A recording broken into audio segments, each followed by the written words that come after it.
How's it going, everybody? We got another video back on the channel.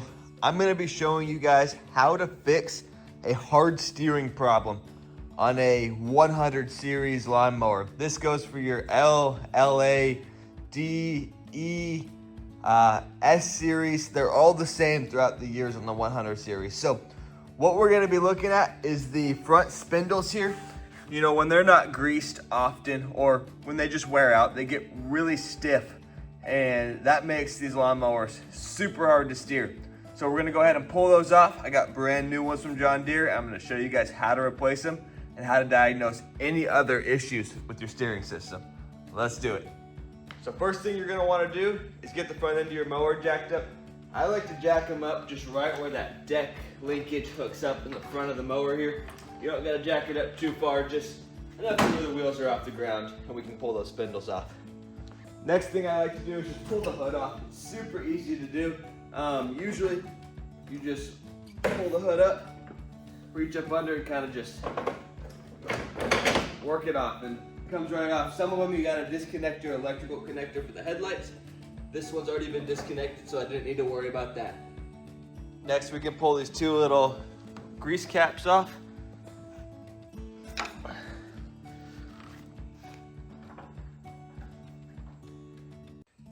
Next, we're gonna wanna pull both of the steering linkage bolts.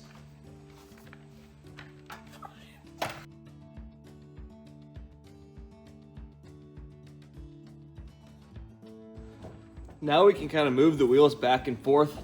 You can feel, you know, if they're stiff or not. These spindles should move really easily, and this one's, you know, a little tough to spin.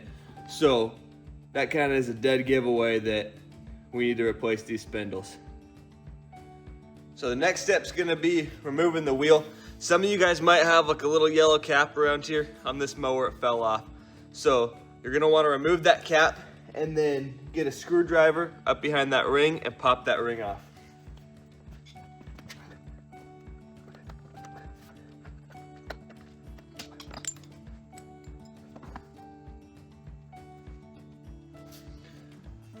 And just like that, the wheel is off. And then you could take the little clip off the top of here and your spindle should come off.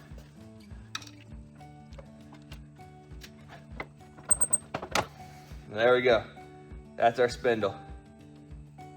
So in some cases, you can just take the spindle and clean it up really good, you know, repolish the shaft and reuse it. In our case, we have brand new ones. So I'm gonna go ahead and clean out the bore here, and then we can go ahead and reinstall the new spindle. I'm just taking some brake clean to clean all this out before we install the new spindle.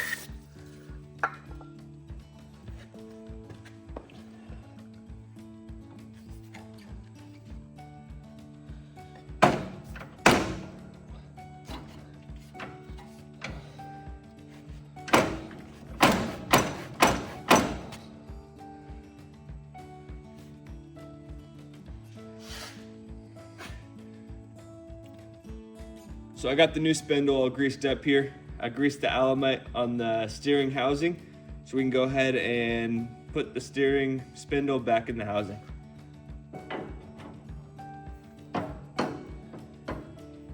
And you can see just how much easier that steers already.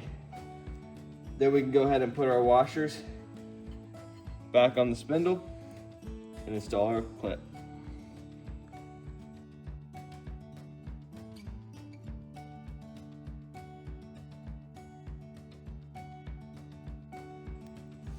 There we go.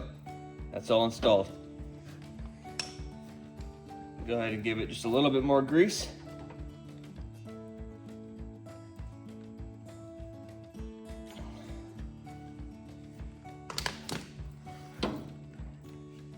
And then we can start reinstalling our linkage.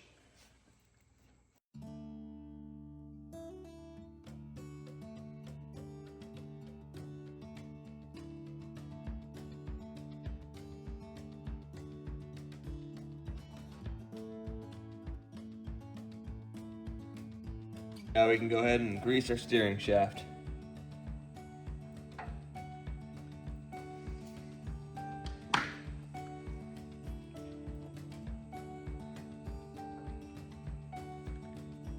Now that we got our shaft all greased up, we can go ahead and reinstall the wheel. Make sure your valve stem to air up the tires facing out.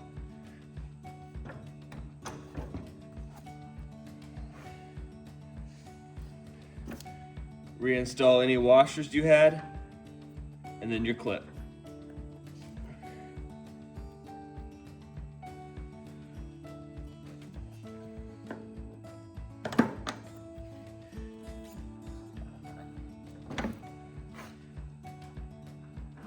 Now we'll go ahead and do the exact same thing on the other side. So we got this thing all back together and on the ground, and it steers so much better. So in our case, those steering spindles were the issue. If this didn't fix it, or if you don't think that's the problem with your mower, you might look at the steering linkage. Sometimes that gets really tight and causes it to not steer right where it pivots right there. Also, there are bushings on the steering shaft, as you can see running up and down in the back there. And if those bushings cease to the shaft or get tight or worn, that can cause it to be really difficult to steer. So that basically covers the steering system besides the steering gears. If your mower is skipping gears when you're turning and you know, it turns one way but it doesn't turn the other way, you might look at these steering gears up under the mower right there. You got a fan gear and a pinion gear, and as you can see, the ones here are getting pretty worn, so I'm gonna go ahead and replace those. I'm gonna have a video of that coming up here pretty soon, shortly after this one. So go ahead and look that up if you're gonna do that. There's a lot of tips and tricks. I was a John Deere mechanic for a few years and got all certified, so you know I can show you the best way to get it done. Thank you guys for watching, and I'll see you in the next one.